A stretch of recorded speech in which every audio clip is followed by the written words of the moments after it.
You are listening to the Boss Experience Podcast, a podcast with conversations about business growth, self-development, and maintaining a mindset to achieve business success. My name is Michele Davis, and I am a business strategist and coach, and I am your host. Let's get started.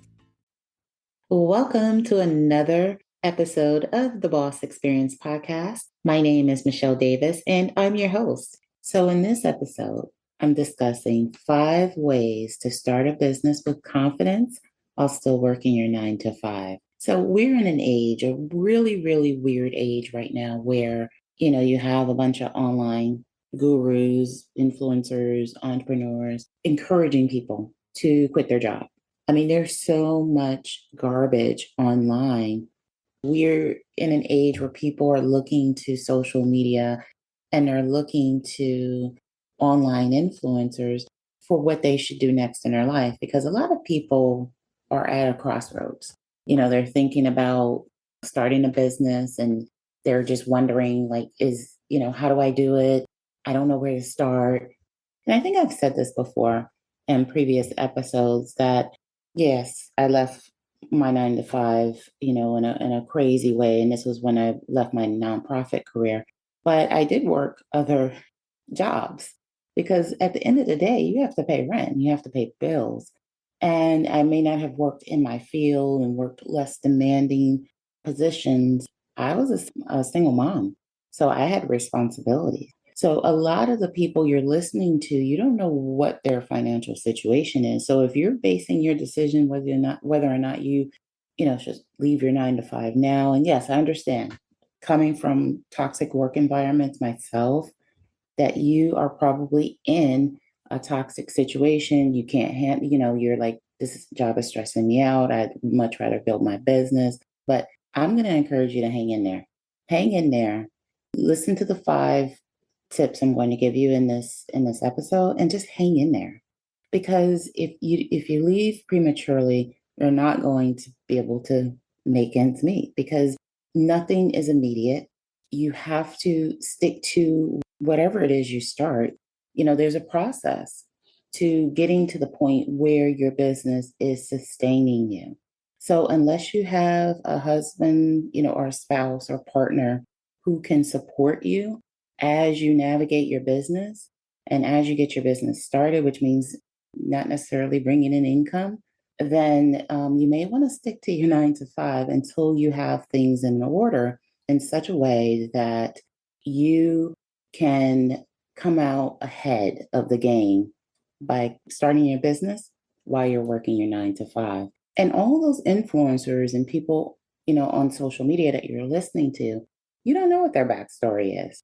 They could have worked their 9 to 5 up to a certain point, and now they're telling you to quit your job. And as a business coach, I would never tell someone to make a decision to quit their job, because I just think that it's not my place to tell someone, to jeopardize being able to pay their bills, to jeopardize their shelter and their ability to feed their family. When I first started my business, I was listening to all the people on social media about how to build my business and, business ideas outside of what I already knew. And so I'm online, and I remember listening to this woman, and I was like, yeah, a feeling like if I didn't quit my job, I wasn't committed. If I was continuing my 9 to 5, I wasn't committed. I'm not all in until I decide to invest in her program. And if you're coming into a situation you really don't know what to do and how to do it, it's very powerful. When you're consuming that content all day, you start questioning your own abilities, that you don't know anything, that you're not all in if you don't quit your job, that you need to listen to them and you need to invest in all these different programs. What I have to say to that is, you want to invest in the right programs, and you want to have a plan before you leave your 9 to 5. So with that being said, I want to give you some tips how to leverage your job. As you work your 9 to 5, your job is doing a lot for you. It's helping you pay your bills, but there's some other ways for you to leverage your time at your 9 to 5. So if you can use these strategies, great. If you can't, just take from it what you can use and create an exit plan for leaving your 9 to 5. if you can just hang in there until you have the financial means to, make your move, that's what you want to do, because you don't want to be that entrepreneur that steps out too quickly, falls flat on their face, and, runs back to a 9 to 5 with their tail between their legs. Because the other thing you have to know as well is when you leave your job, you're starting at ground zero. You don't know anything yet. Your business is not up and going yet. So here are 5 ways to leverage your time at your 9 to 5. So starting a business is easy. Making money from your business is the hard part. The only way to launch a profitable business is to have a plan, direction, and one source of information that gives you everything you need to get started. So what if I told you that a blueprint exists that can take you from finding a business idea you love to launching a profitable online business? Without an email list, a big social media following, or wasting your time scouring the internet trying to put the pieces together. Get the only source you need to launch your profitable business today. Just visit bossbusinessplanner.com to get yours today. Now back to the episode. As I said, the first strategy is keep your job. Your job is paying your bills right now. It's supporting your family, and there is no shame in that. And just because you're choosing to keep your 9 to 5 as you prepare your exit strategy and you start your business and you understand how your business is operating so that you can, start to get to the point where you're profitable, there is absolutely no shame in that.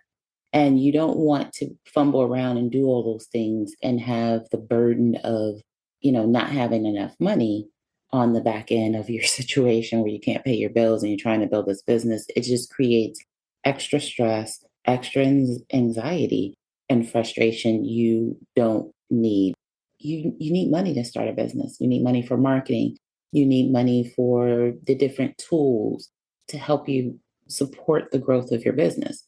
These are things that you need to consider paying for when you're starting a business.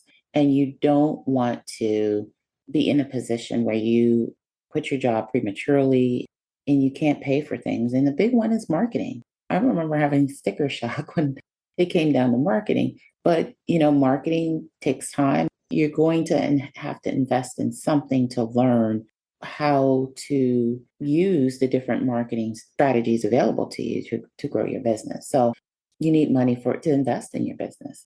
So keep your 9 to 5, allow your 9 to 5 to fund, the resources you need to operate your business. Second way to leverage your 9 to 5 is take the time to map out your business idea.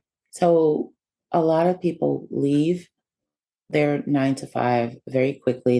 They hate it. They hate their 9 to 5 and they become impulsive and they get frustrated when they leave their 9 to 5. They go all in on their business and they're not growing in the way that they expected. And they're not like instant millionaires and money isn't flowing in, because with entrepreneurship, especially just starting out, you're not going to be this overnight success. It takes time and it takes knowledge and it takes education and it takes trial and error and it takes some falling flat on your face and it takes the commitment to stay in your business through all of those things. Because despite what you're seeing online, people aren't just like quitting their 9 to 5 and waltzing out because they made, that magic. Oh, my client made 20 grand this month, and that's great. But, the key is that, have they developed a process to continuously make 20 grand?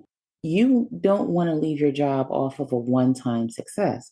You want to have a process dialed in. You want to make sure that you're consistently making the revenue that you need, to maintain a business. So tip 2 is, use your time at your 9 to 5 to assess your skills, determine, what you're good at.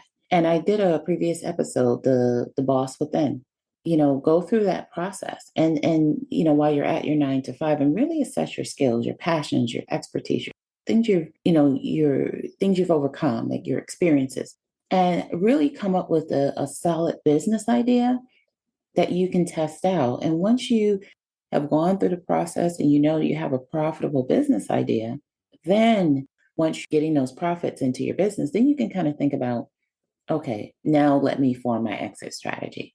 So another tip I'm going to give is seize opportunities. Seize opportunities while you're in your 9 to 5. And what exactly do I mean by that? So a lot of times there's resources, training, all designed to help you do a better job in your current position, right? How many of these training opportunities can you take advantage of that can help you in your business? So let's say if there's a course on mastering Google or mastering the different Microsoft tools, Excel spreadsheets, all of those different things you can use to operate your business. Or maybe you're doing sales for one company and you're trying to start your business. Are there sales trainings that are available? So look and see what training is available to you that you can justify going to because it supports your current position, but also is it a training that can help you? So seize opportunities, look at training opportunities that you have access to and take advantage of those while you're in your 9 to 5. Okay, another tip I'm going to give you while you're working your 9 to 5 is you want to create and establish your brand identity. So, for so long during your career, you have probably identified yourself, by your position. If you were a administrative assistant, then that's what you put on all your social media, that's what you put in your LinkedIn. That's how you identify yourself. Well, as you're changing your career and you're evolving into an entrepreneur, you need to establish an identity for yourself. And so you need to give yourself time to develop that identity. And part of that, a big part of that, is deciding that question, who are you? And I know it sounds like a very basic question, but a lot of people don't know who they are. They don't know who they are because they've been tied into their job.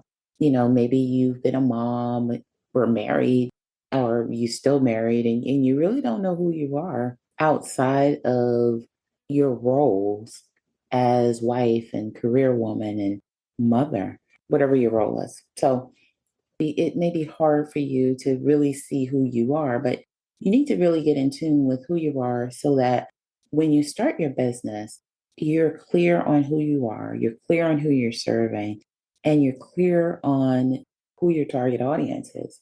And, stop giving your employer free publicity and telling everyone about your employer and where you work, and start telling people about your business. So, take the time to do that. Share with people what you're working on, build that momentum for your business, and just, make sure you're taking action every day with no excuses to work on your business. And I know you're tired and I know that you have a lot going on, but don't make excuses. Take as much time and be consistent in the time you take to actually develop your business. But establishing your identity is a big part of that. When you step away from your 9 to 5 at some point and you finally are in that position to leave your 9 to 5, you already want to be known for whatever it is that you're building a business around. You don't want to have to take the time to start from ground zero, trying to establish yourself online as this business owner. And then finally, expand your network. So we talked about, keeping your job. We talked about seizing opportunities. We talked about, skills assessment, and we talked about creating an identity. So the fifth and last tip I'm going to give is, use the opportunity to expand your network. When you're starting a business and you're currently working your 9 to 5, you have to be careful about how much you disclose to your employer, but you can still build your network because you don't want to put yourself in a position where your employer feels like you need to run, your business by them or get permission to start your business, because that can happen too, where they want to examine if there's a conflict of interest. So you don't want to get into those issues, but you do want to take this time to expand your network and kind of see who's working around the business. Who can you connect with? How can you expand your network? Who's in the company that you may want to keep in contact with, and connect with them on LinkedIn. And that's a very generic way to connect with people because you're associated with them on a platform and you can engage with them and build relationships. So the goal is build relationships with people and leverage those relationships in a way that people can get to know you, you can get to know them. So when you are at the point where you're leaving your 9 to 5, it'll be very easy to share information about your business, and they'll be more in tune to what you're doing because you have a relationship with them instead of trying to build, a cold network. So take this time, expand your network, go outside of even your 9 to 5 people and people that are surrounded, by your 9 to 5, and even expand your network further. Because by now, hopefully, when you're thinking about expanding your network, you've already nailed down who your target audience is and who you want to work with. So begin reaching out to those people, develop the relationship without having the pressure of how you're going to pay your bills.